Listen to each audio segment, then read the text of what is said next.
ಸ್ನೇಹಿತರೆ, welcome back to Ted with smart money. ನಾವು first ಈಗ ಸ್ಟಾಕ್ ಮಾರ್ಕೆಟ್ ಅಂದರೆ ಏನು ಅಂತ ತಿಳ್ಕೊಳ್ಳೋಣ. ನೆಕ್ಸ್ಟ್ ಸ್ಟೆಪ್ಪಲ್ಲಿ ಸ್ಟಾಕ್ ಮಾರ್ಕೆಟಲ್ಲಿ ಟ್ರೇಡ್ ಮಾಡೋಕ್ಕೆ ಏನೆಲ್ಲ ರಿಕ್ವೈರ್ಮೆಂಟ್ಸ್ ಬೇಕಂತ ಡೀಟೇಲ್ಡಾಗಿ ತಿಳ್ಕೊತಾ ಹೋಗೋಣ. ನೋಡಿ ಸ್ನೇಹಿತರೆ, ಸ್ಟಾಕ್ ಮಾರ್ಕೆಟ್ ಅಂದರೆ ಫೈನಾನ್ಷಿಯಲ್ ಇನ್ಸ್ಟ್ರೂಮೆಂಟ್ನ ಟ್ರೇಡ್ ಆಗುವಂಥ ಒಂದು ಪ್ಲೇಸ್ ಇದು. ಓಕೆನಾ. ಈಗ ಫಾರ್ ಎಕ್ಸಾಂಪಲ್ ಯಾವುದಪ್ಪ ಫೈನಾನ್ಷಿಯಲ್ ಇನ್ಸ್ಟ್ರೂಮೆಂಟ್ಸ್ ಅಂತ ನೀವು ಕೇಳೋದಾದರೆ, ಇಲ್ಲಿ ನಮಗೆ ಶೇರ್ಸ್ ಅಂತ ಬರುತ್ತೆ. ಇದನ್ನ ಶೇರ್ಸ್ ಅಂದರೆ ಈಕ್ವಿಟಿ ಶೇರ್ಸ್ ಅಂತ ಕರಿತೀವಿ. ಅದಾದಮೇಲೆ ಮ್ಯೂಚುವಲ್ ಫಂಡ್ಸ್ ಅಂತ ಬರುತ್ತೆ, ಇದನ್ನ MF ಅಂತ ಕರಿತೀವಿ. ಆದಮೇಲೆ ನಿಮಗೆ ಬಾಂಡ್ಸ್ ಅಂತ ಬರುತ್ತೆ. ಓಕೆನಾ. So shares, mutual funds, bonds ಇದೆ ಅಲ್ವಾ, ಈ ಮೂರನ್ನು ಟ್ರೇಡ್ ಆಗುವಂಥ ಒಂದು ಪ್ಲೇಸ್ ಇರುತ್ತೆ. ಅದು ಆನ್ಲೈನ್ ಪ್ಲಾಟ್ಫಾರ್ಮ್ ಅಂತ ಕರಿತೀವಿ. NSE ಮತ್ತು BSE ಅನ್ನೋ ಎಕ್ಸ್ಚೇಂಜಸ್ ನಮಗೆ ಅದು ಪ್ರೊವೈಡ್ ಮಾಡ್ತಾರೆ. ಅದನ್ನ ಸ್ಟಾಕ್ ಮಾರ್ಕೆಟ್ ಅಂತ ಕರಿತೀವಿ.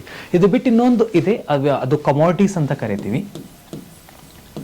ಸೊ ಈ ಕಮಾಡಿಟೀಸ್ನ ಟ್ರೇಡ್ ಮಾಡುವಂಥ ಒಂದು ಪ್ಲೇಸ್ ಇರುತ್ತೆ, ಅದನ್ನ MCX ಅಂತ ಕರಿತೀವಿ. ಓವರ್ ಆಲ್ ಫೈನಾನ್ಷಿಯಲ್ ಇನ್ಸ್ಟ್ರೂಮೆಂಟ್ಸ್ ಅಂದರೆ ಶೇರ್ಸು, ಮ್ಯೂಚುವಲ್ ಫಂಡ್ಸು, ಬಾಂಡ್ಸು, ಒಂದು